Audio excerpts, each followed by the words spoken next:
The day my landlord threw my designer bags into the street, my Instagram had just hit 10,000 followers. I stood there, Louis Vuitton toed in the mud, neighbors watching, a small child pointing and laughing, while my phone buzzed with notifications. Queen behavior always crown. You give me life, bestie, smiling face with heart eyes. Nobody knew I hadn't paid rent in 4 months. My name is Kate, and this is the story of how I lost everything trying to look like I had everything. I was 26. Customer service officer. 85,000 naira salary. After transport, food, and data, 20,000 naira left by week 2. That was reality. But reality, I had decided, was for people without vision. My colleague Sandra noticed first. She watched me walk in with a brand new 45,000 naira wig and said very carefully, "Isn't that half your salary?" I laughed in her face. "Sandra, some of us are not managing. Some of us are living." She gave me a look, the kind that says I won't argue, but remember this moment. I ignored it completely.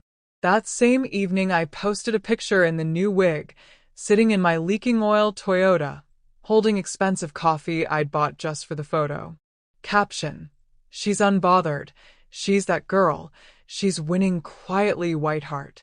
400 likes by midnight. I slept like a queen. The real problem had a name. Vivian. We'd been friends since university.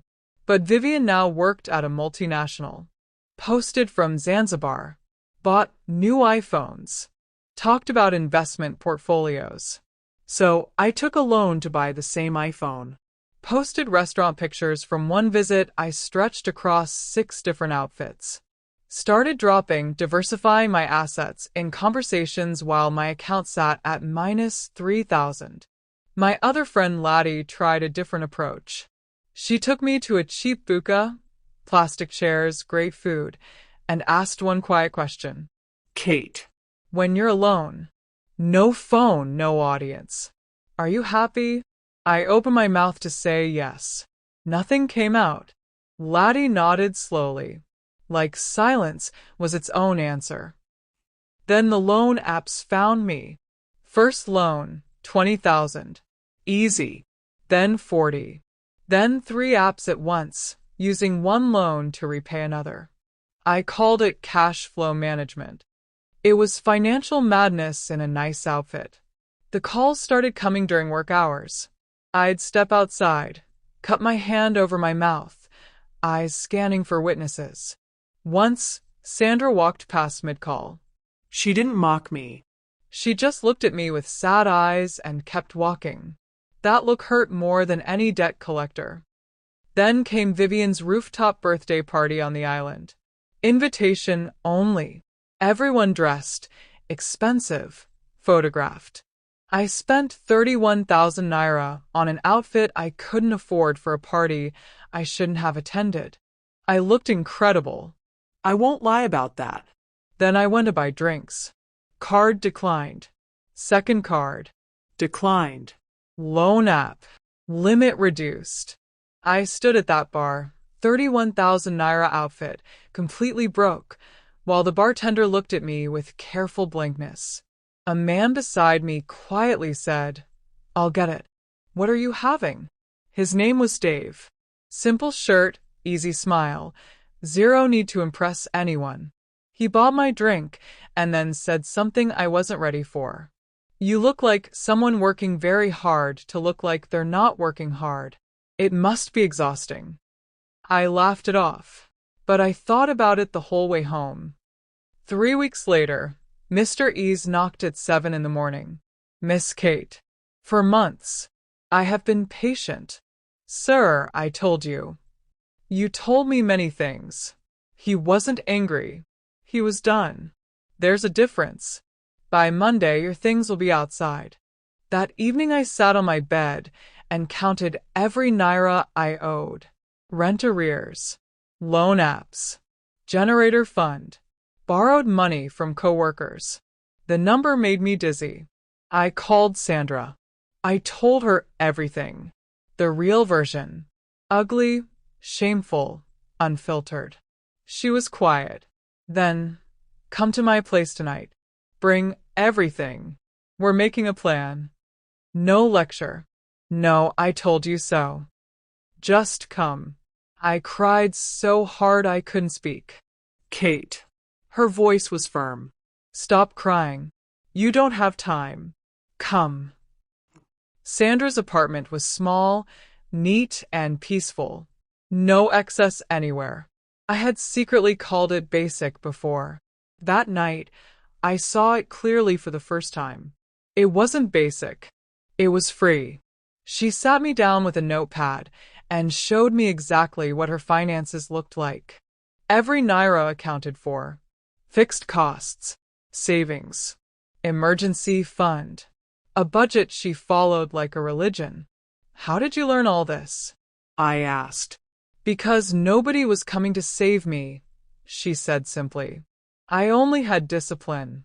I decided that was enough. I looked at my own numbers, the chaos, the shame, and felt something I had been running from for months. Real, honest, productive shame. Not the kind that destroys you. The kind that says, enough. Change. Now, here is where the story turns point. 3 weeks into my new budget, Bayo, the office gossip, came to my desk with a secret he couldn't carry alone. Kate. You know Vivian? What about her? He sat down. Lowered his voice. My cousin works in her company's HR. She was retrenched 4 months ago. Laid off. She's been unemployed since December. The room tilted. The Zanzibar trip, he continued. Her boyfriend paid. The iPhone? 18-month installment. The investments. He raised both eyebrows. She borrowed money from 3 colleagues before she left. I sat completely still. The woman I had been destroying myself to keep up with, the standard I had nearly lost my home chasing, was performing the exact same lie. I picked up my phone, went to Instagram, posted a picture of my packed lunch, rice and stew in a plastic container, bottle of water beside it. Caption: saving, building, healing. The soft life was a lie. This is the real one, white heart. I put the phone face down and went back to work. By lunch, it had more engagement than anything I had ever posted. I met Vivian for coffee. Neither of us pretending to afford somewhere fancy. We talked for 3 hours. She cried first. Then I cried. Then we both laughed, the real, helpless kind, at the complete madness of it. 2 women, both broke, both lying, both exhausted, competing for a crown neither of them owned. I thought my value was in looking like I had it together, she said. So did I. We left without taking a single photo. It was the best conversation I'd had in years. Then Lottie invited me to her quarterly community outreach, a feeding program. I had said no every time before because it didn't fit the image. This time I said yes. No makeup, old clothes, comfortable shoes. I served jollof rice to a long line of people, children, elderly men and women, young mothers. A small girl, maybe 5 years old, held out her plate with both hands and looked up at me. Thank you, Auntie. 2 words. Simple. Real. Something moved in my chest that no restaurant, no designer bag, no follower count had ever touched. On the bus home, I told Laddie, I think I've been hungry for the wrong things. She smiled. Most people are. For a while. At work, with the noise finally gone, I started to focus.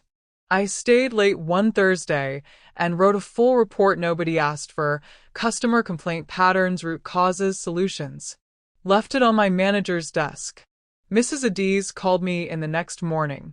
You've been here 3 years, Kate. Why is this the first time I'm seeing work like this from you? I answered honestly. I was distracted by the wrong things. She studied me. There's a team lead position opening next quarter. I'm watching 3 people. She paused.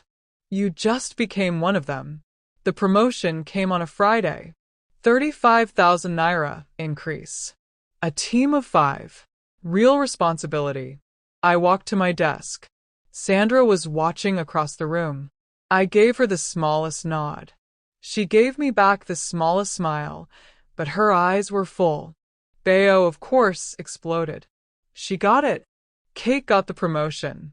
The office erupted. I sat in the middle of it and thought, this is what it feels like when something is real.